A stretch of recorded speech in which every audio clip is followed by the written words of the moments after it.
So here we are at Lakeview Cottage on Carsington Water. Our narrowboat is coming along nicely, perhaps a week or two to get it finished as the motor's here now and being put in. It's coming along nicely, as you'll see later on in the video. But we're here to explore the UK. So while we have a car, we've been traveling far and wide.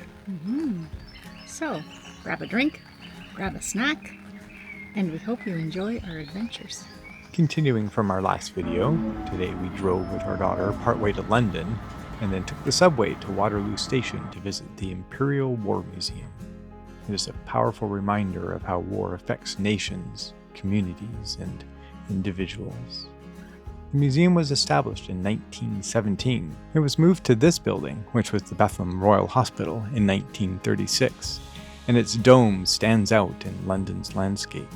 It is certainly a must-see if you're in London. With its well-thought-out exhibits, it imparts an understanding of how war shapes people and societies by sharing stories of bravery, struggle, and perseverance. Important lessons of history kept alive for future generations. The next day was all about the dogs, walking over the grounds where the Roman theatre of Gosbex lies buried, the archaeological remains of the largest of the 5 known Roman theatres in Britain, with seating for up to 5,000 people. Indigo just enjoyed the walk. We left Colchester and drove up to Ellesmere and stayed in the hayloft room at Mearside Farm. The hayloft is fabulous. Everything we need for a comfortable week. Indigo approved, didn't even have any problems going up and down the steep, curved stairs. As the name suggests, Mearside Farm has the mere on one side and the farm on the other. It was a beautiful stay and lovely places to walk. Big tree fell down here across and someone decided to carve a bench out of it.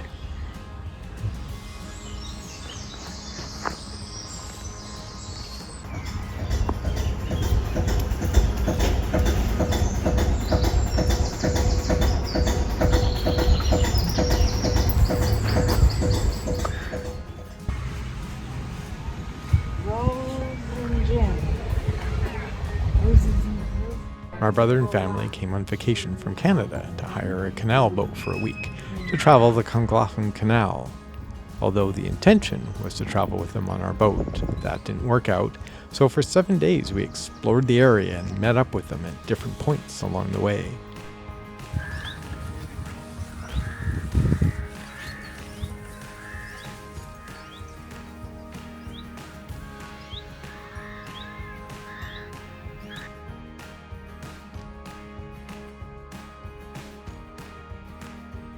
This is Saturn.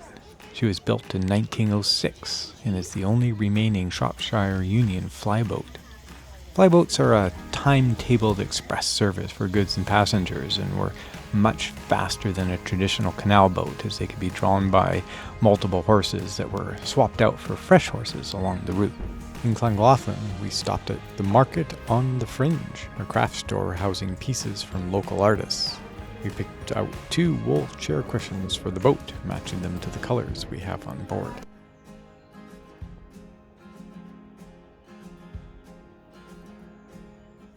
Pontcycytte Aquaduct carries the Langllothlan Canal 38 meters above and over the River Dee. It is truly amazing to cross over. We also did the beautiful walk up the River Dee to Horseshoe Falls, which was built to divert the water to a feeder for the Langllothlan Canal.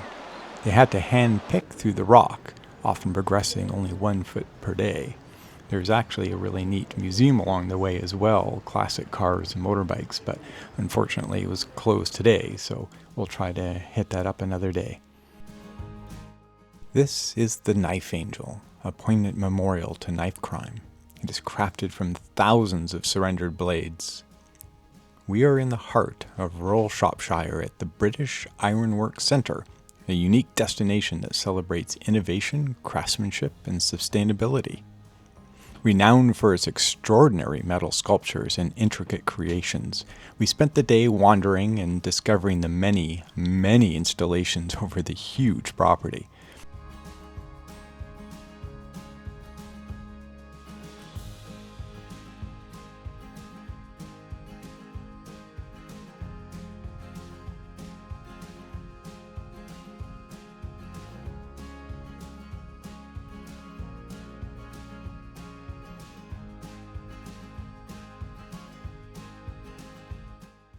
The amount of work and the way the variety of scrap metal comes together was amazing.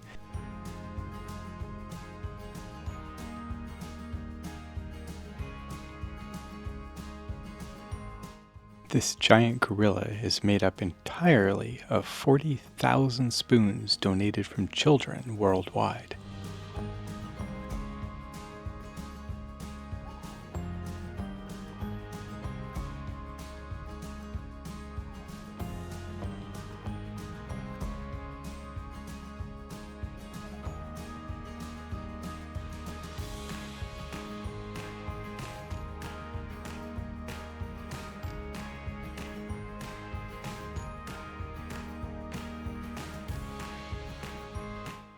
Some of the sculptures are absolutely huge, including a life-size transformer. Incredible. The next day, we wandered up the towpath from Ellesmere and met up with my brother and family on their narrowboat hire. We cruised with them down the canal, over roads on aqueducts, under bridges, through locks, and through the amazing Chirk Tunnel.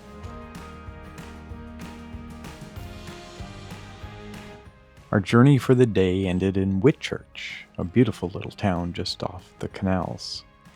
We wandered through the streets and alleys and into the church, and at the end of the day found a pub to have a drink and say goodbye to my brother and family and friends who were headed back down to London the next day. After wandering through Whitchurch, we drove a few miles out to Brown Moss Park. This 32-hectare site is one of Shropshire's most important places for plants, with over 200 species of native wildflowers, including the rare floating water plantain, possibly the rarest plant in Britain, and a collection of other wetland plants found in few other places in England. With its marshes, pools, heathland, and woodland, a great variety of wildlife flourishes at Brown Moss. Because of its wildlife interest, Brown Moss is designated as a local nature reserve, site of special scientific interest, and a special area of conservation. With all the wet weather the previous year, some of the paths have flooded, and we had to find makeshift paths around, but we did make it. Absolutely beautiful. The next day we drove to Coventry so we could take in the Crick boat show the following day, and along the way we found a few ruins to explore.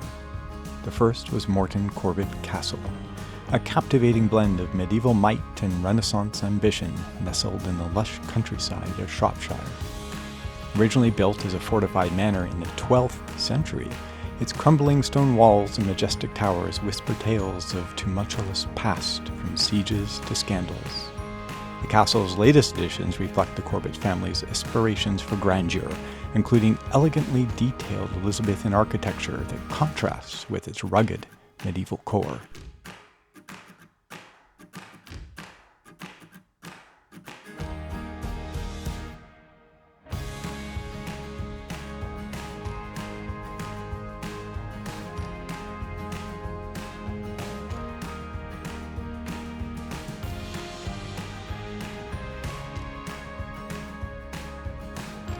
These are impacts from lead shot in the Civil War of 1644 from muskets and pistols. As you wander through its ruins, you can almost hear the echoes of feasts and battles, a testament to its storied history. The ivy-clad walls and sweeping views of the surrounding landscape invite visitors to both reflect and imagine. Morton Corbett Castle is not just a relic of the past, but a canvas where history and imagination entwine. It is free to visit, so well worth a stop if you ever find yourself in the area. Be sure to visit the beautiful adjoining church next door, still in use today.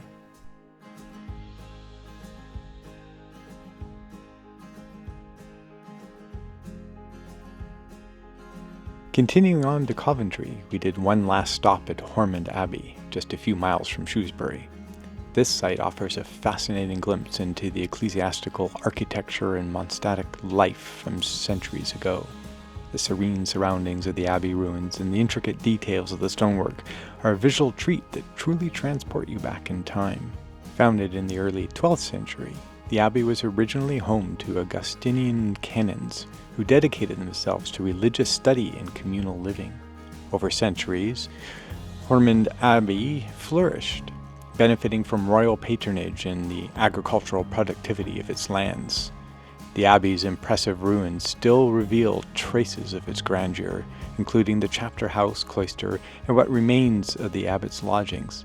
Its dissolution during the reign of Henry VIII marked the end of its active history, yet its remains continue to captivate visitors with their tranquil beauty and historical significance. Up early, we drove to the town of Crick and spent the day at the Crick Boat Show. Having watched a lot of Narrowboat vlogs over the years, it was fun to see and chat with a few of the other vloggers we ran into. You're one of our favorite shows, I'll have to say. Thank you very much. We've come all the way over from Canada for a visit, and we just moved here. We were staying for 5 years. Wow. But so we might see you on the canals. Got a boat? Are you getting a boat? Or? We're getting a boat built. Oh.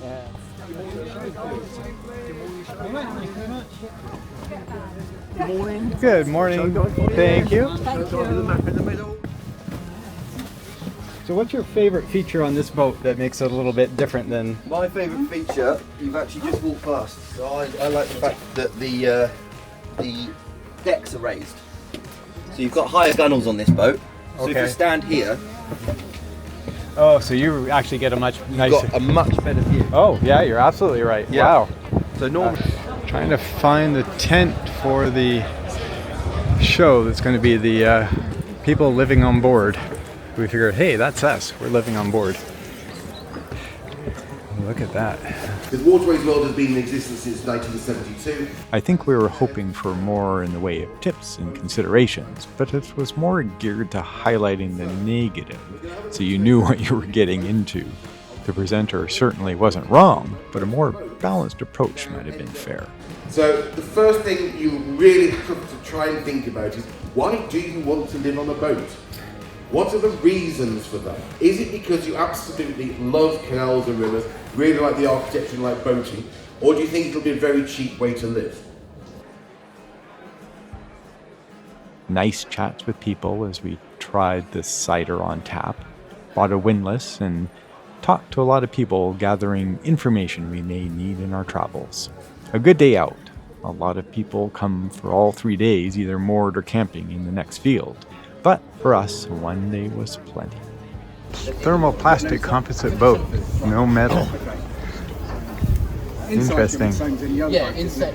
To be honest with you. Something small to put in our vlog. Can I take your picture as well? And your name is? Tim. Tim. Thank you very much, Tim.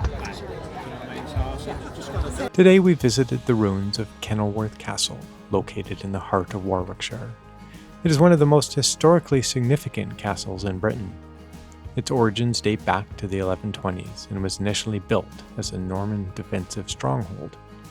It has evolved over centuries, becoming a royal fortress, a luxurious palace, and eventually the ruins we see today when, in the mid-17th century, it was partially dismantled during the English Civil War to prevent its use as a military stronghold. The once mighty walls and towers were left in ruins, and the Great Mere was drained. Recognizing its strategic importance, King John heavily fortified the castle, adding extensive water defenses by creating the Great Mere, a man-made lake that surrounded the fortress. These enhancements made Kenilworth virtually impregnable and played a vital role during the siege of 1266, one of the longest sieges in English history. These rocks were found around the grounds, fired from trebuchets during the siege. In the 1570s, the Earl of Leicester constructed the Elizabethan gardens to impress Queen Elizabeth I and strengthen his bid for her hand in marriage. It did not work. This week, we stayed in Rugby to be close to our boat that was supposed to be launched and made ready this week. Plans changed, so we made use of the time to explore around the area. This is all part of the adventure, so we found lots to do since the Oxford Canal was a short distance from us. We went for a 12-kilometer hike along the canal through parks and the city.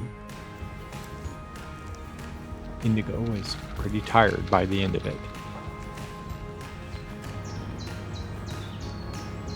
Oh yeah, so it's the Oxford Canal. You got the water trough right there. The boat's going up above us. We don't know where we are, we're just walking.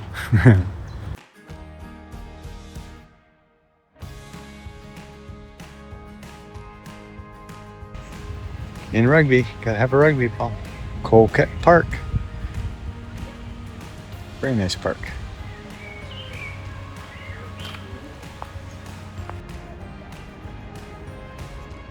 We're in the Coventry Transportation Museum at the beginning with all the 1900 motorbikes and cars. Very interesting, actually. Lots of interesting parts and pieces to explore. And we're doing this because we have to go and return our car in Coventry just before we head off towards Rugby again, and we have to go and pick up another car as well. So, hey, if we're dealing with cars today, we'll visit the Transportation Museum.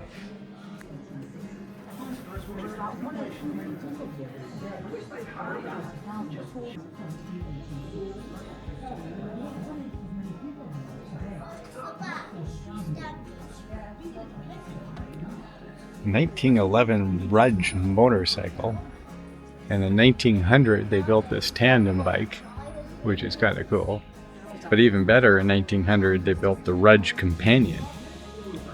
So you could actually ride next to each other.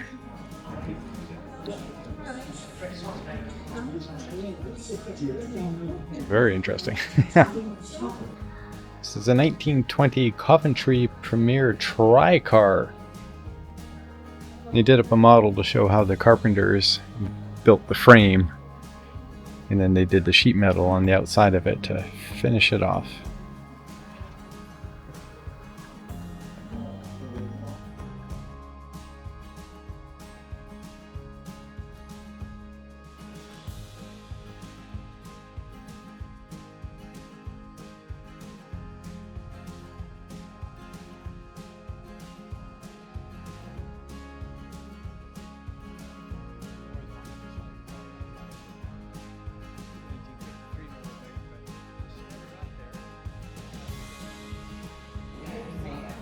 Beautiful 1935 SS Jaguar. That's a classic. There's a beauty. 1936 Triumph Tiger 80. That's the way to travel. The Coventry Transport Museum is a treasure trove of engineering marvels and design evolution. Coventry is known as the birthplace of the British cycle and motor industry, and the city played a vital role in shaping global transportation trends. The sleeve valve system. I haven't seen that before.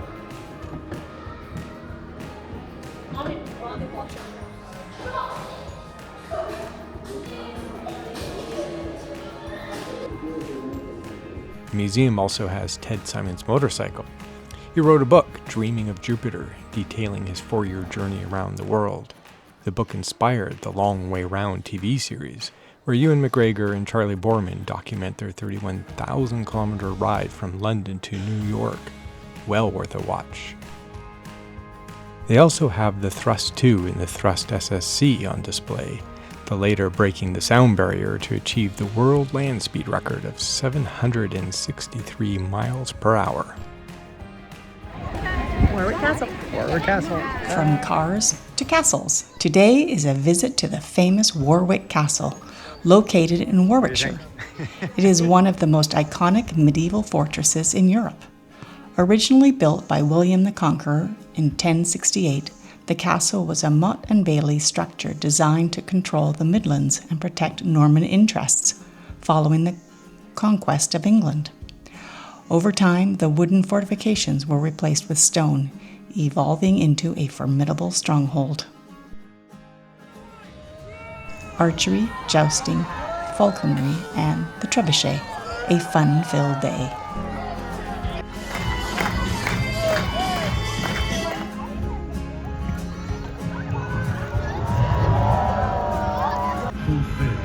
The Falconers Quest.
Our builder has put us up at a beautiful farmhouse in Carsington Water until our boat launch.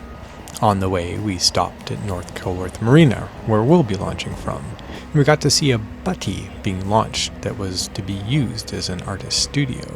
The term butty, B-U-T-T-Y, probably comes from buddy, B-U-D-D-Y, a mate or friend. The butty is engineless and is just strapped to the front of the narrowboat and can easily be taken off as needed. The launch seemed to be a success, much to the builders' and owners' relief. Oh, good morning. We're here at Chatsworth House, built in 1552, so a little bit of history here. There's about 1,800 acres of land here that they've got 104-acre gardens as well. It's a beautiful place. We'll spin you around and you can take a look. Shannon's inside right now exploring. Indigo's at my feet, waiting for Shannon to come out. Then we'll go and explore a bit. Come on, Indy.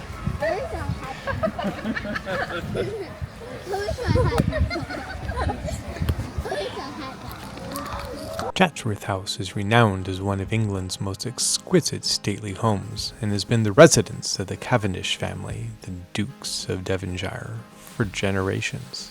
The house boasts a stunning Baroque facade with sprawling gardens designed by the famous landscape architect Capability Brown, creating an enchanting blend of natural beauty and architectural elegance.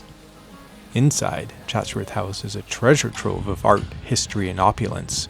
It features an extensive collection of paintings, sculptures, and decorative arts, including works by old masters such as Rembrandt and Gainsborough. The painted hall and sculpture gallery are particularly interesting, showcasing the grandeur of the estate. What size shoe would this one take? Or sandal? We'll leave you with some music to enjoy the magnificent house and meet you out on the field with the sheep after.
are a lot of sheep here. Lambs are so cute. Yeah. Oh, look at that one. I mean,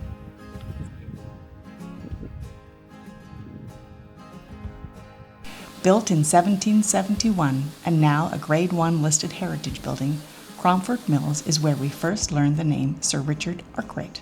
He developed many water-powered machines for carding and spinning cotton yarn, and he put these machines to work in his mills, thus developing the factory system for mass-producing yarn. The Cromford Canal was originally built for transporting such things as coal, limestone, lead, and the cotton from the Cromford Mills.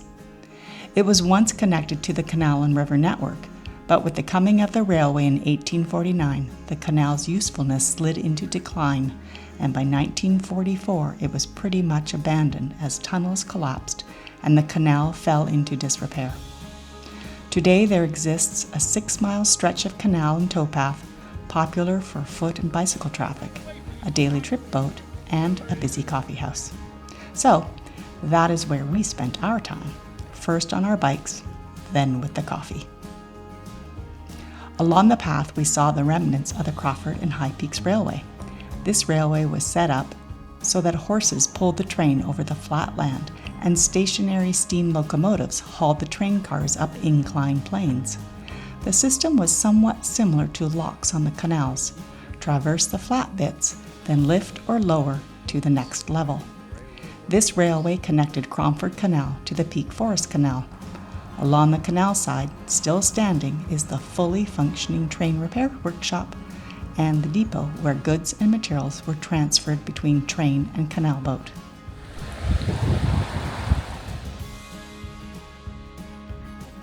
Wipe out. We ordered 2 electric foldable bikes which arrived the other day, so once they were all together we gave them a try around Carsington Waters. They work quite well, still have to pedal to make them go, but it makes it a little bit easier as you're going up the hills. We also got a little trailer for Indigo, which will hopefully double as a grocery cart of sorts, because we'll need some way to get to and from towns from the boat. And we thought this would be a handy little item to have. We're here on Carsington Water, and it's got a beautiful trail all the way around. And we came across this little nature hut. You can sit and watch the birds, and they tell you all about them. And there's a lot of noisy birds out there. Quick stop to check on the progress of her boat. The shower is in, kitchen countertops have arrived, oven and fridge are in place. It's looking more and more like it should. A long list to go, we still need an engine. Gladstone Pottery Museum provided our first up-close look at the iconic pottery kilns, as big as buildings and at one time filled this Stoke-on-Trent area. Most of the distinct bottle-shaped kilns have been destroyed, save for those at Gladstone Pottery. And you move the dampers up top to control the heat. Many hours later, the oven will reach the right temperature, more than 1,000 degrees centigrade. We followed up our visit here by getting caught up in the TV program The Great Pottery Throwdown. We have renewed admiration for potters everywhere and possibly a new interest in honing our own skills at some future point. A quick update, our windows have been cut out. Very exciting. So we're at Kettleston Park right now, which is part of Kedleston House. And Shanna's going to go check out the house, and I'm going to take Indigo for a walk around the grounds and see what there is to see. Much to Indigo's enjoyment, we've ended up in a big field full of sheep. I don't think she knows quite what to think. Beautiful big parkland though. Good view of Kettleston Hall from on top of the hill as we're going for a walk. It is a lavishly decorated 1760 show palace, and this is 800 acres of landscape parkland and pleasure grounds designed for entertaining. It has been in the Corazon family home for centuries and contains more than 1,000 objects from around the Asian continent, brought together by Lord Curzon during several tours, as well as his time in India.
Each village seems to have a farmer's market on certain Saturdays of the month. This week's is in Workssworth, so paid it a visit. Oh yeah, the mushrooms in a box. Oh, yum.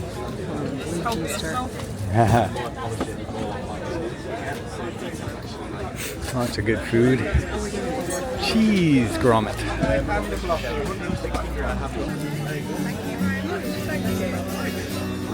Those look good.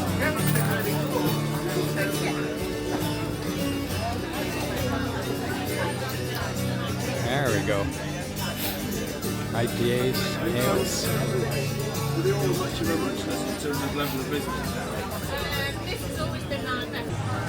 So we just bought some of the hummus, which is delicious. So do you make the hummus or? Homemade hummus, yeah. Yeah. Chickpeas and cheese and hops. It's very good. Enjoyed it. That's why I got it. How long have you been making pottery for? I did a course back in 2018. Okay. And then because of COVID and everything, I couldn't use the community studio. Right. So I didn't really do a lot.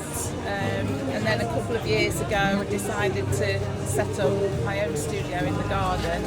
And then started making things and sort of coming to markets and things, and it's gone from there really, more and more popular. And so I do Yes, well the color ceramic mixes sets as well. are lovely, and that's what, because we tried our hand at it, and I did all right. I actually kind of liked some of the pieces that I came out with, and a few plates and stuff. So but it's a skill for sure. My father-in-law used to make wooden spoons like this as well. So you make them all yourself? I do, yeah. It's with an axe and then a knife, yeah. Oh wow. Yeah, it's sort of a hobby gone mad. Well done. Thank you very much. Thank you. You bet. Having fun at the market. Market was very nice. Then it started to rain. So we came under the umbrella with our coffee. Cheers. But lovely market, so it was a lot of fun. Ended up. Now it's starting to pour. Proper British weather, this. After the rain, we took a walk down the little alley behind the market to take a peek at St. Mary's Church.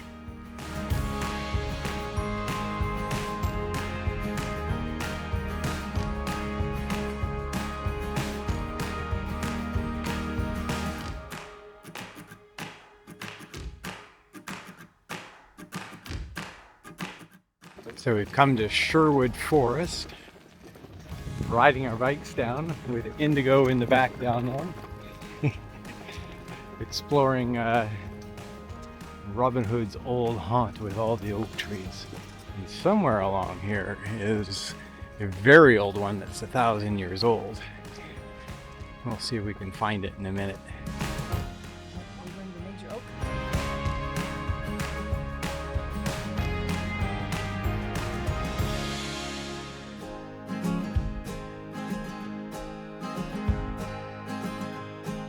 Hello, you're on the trail.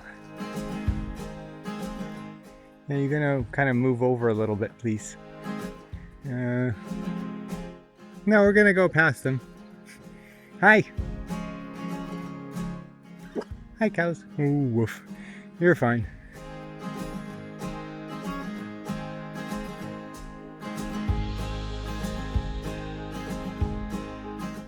Hi. There you go.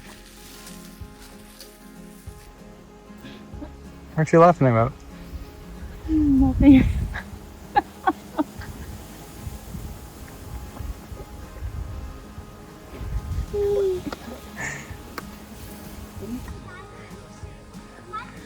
This is the major oak in Sherwood Forest, which is apparently about 1,100 years old.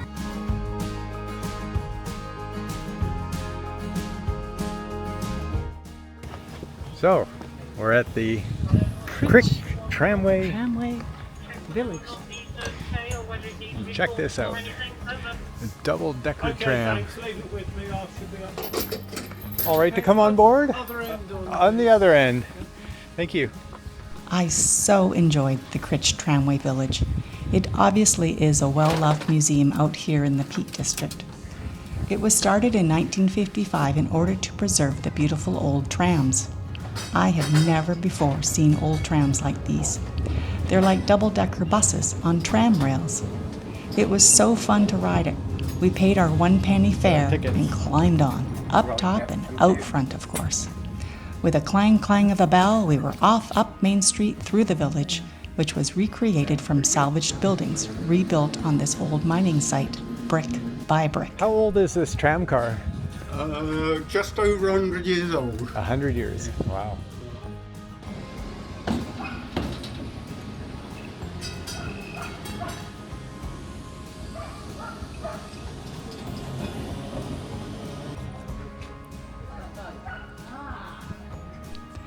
After our ride, we checked out the tram depot and great exhibition hall. The first was filled with trams that had once been out on the streets of various UK and European cities, but were now in various states of restoration.